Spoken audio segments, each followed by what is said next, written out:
স্কুলে পা রাখলেই দেখা মেলে সেই দাঁড়িয়া বান্ধা, বউচি, গোল্লাছুট কিংবা আনমনে কোনো শিশুর বালি নিয়ে খেলা।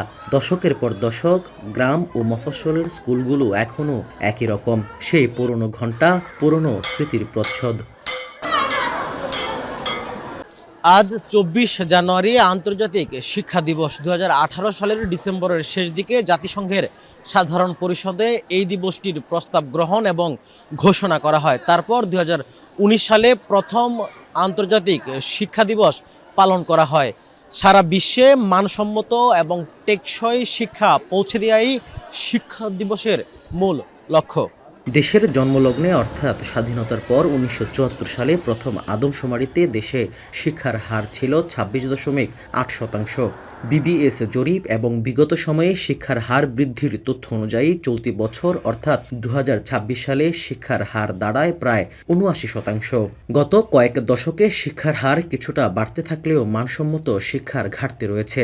শিক্ষা সংশ্লিষ্টরা বলছেন, রাজনৈতিক অস্থিরতা, কারিকুলাম নিয়ে সুষ্ঠু পরিকল্পনার অভাব, শিক্ষা উপকরণের দাম বৃদ্ধি, কর্মসংস্থানের ঘাটতি, অর্থনৈতিক সংকট ও অজ্ঞতাসহ নানা নেতিবাচক বিষয়। শিক্ষার ক্ষেত্রে মান উন্নয়নের যে চিন্তা ভাবনা, ওগুলাতে কোনো সরকারি কখনোই ভূমিকা ওইভাবে আমরা পরিলক্ষিত হই নাই। দীর্ঘমেয়াদী যে পরিকল্পনা, এই পরিকল্পনায় কোনো সরকারি আমার কাছে মনে হয় না কখনো কোনো সুনির্দিষ্ট বা শিক্ষার্থী কেন্দ্রিক বা শিক্ষার্থী বান্ধব কোনো পদক্ষেপ নিয়েছে বলে আমার কাছে মনে হয় না। তো বিগত সময়ে রাজনৈতিক অস্থিরতা শিক্ষার হার কমানোর জন্য অনেকাংশে দায়ী।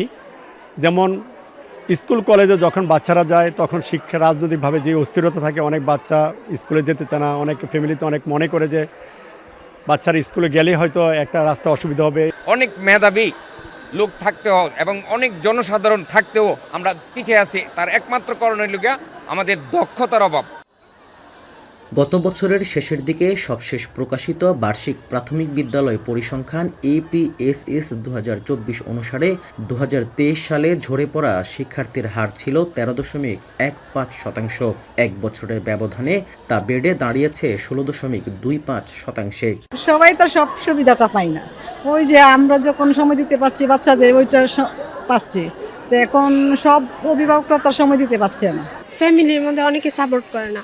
তারপরে আবার অনেকে আছে যে টাকার অভাবে, যেটা গ্রামের দিক দিয়ে হয়, যে টাকার অভাবে পড়াশোনা করতে পারে না, বাইরে কাজকর্ম করে। ওরা যদি সবাই পড়ালেখার সুযোগ পাইতো তাহলে হয়তো আমাদের দেশটা আরো উন্নত হইতো।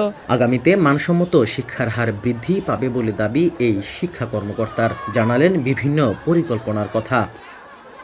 বিভিন্ন কার্যক্রমে পরিচালিত আছে। প্রাথমিক শিক্ষা অধিদপ্তর তাদের মতো করে কাজ করছে, আমরা আমাদের মতো করে কাজ করছি। নতুন সরকার আসবে, নতুন সরকার নতুন নতুন পরিকল্পনা গ্রহণ করবে।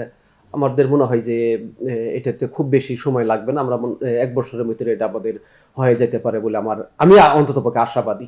দেশে বর্তমানে ১,১৮,৬০৭টি প্রাথমিক বিদ্যালয়ে ১,৬০,০০,০০০-এর বেশি শিশু পড়াশোনা করছে। রাকিবুল ইসলাম, এখন নরসিংদী। কালার এক্সপার্ট এবং ডার্ক জ্যাপ সমৃদ্ধ অরিক্স অ্যাডভান্স ডিটারজেন্ট পাউডার, আপনার লন্ড্রি এক্সপার্ট।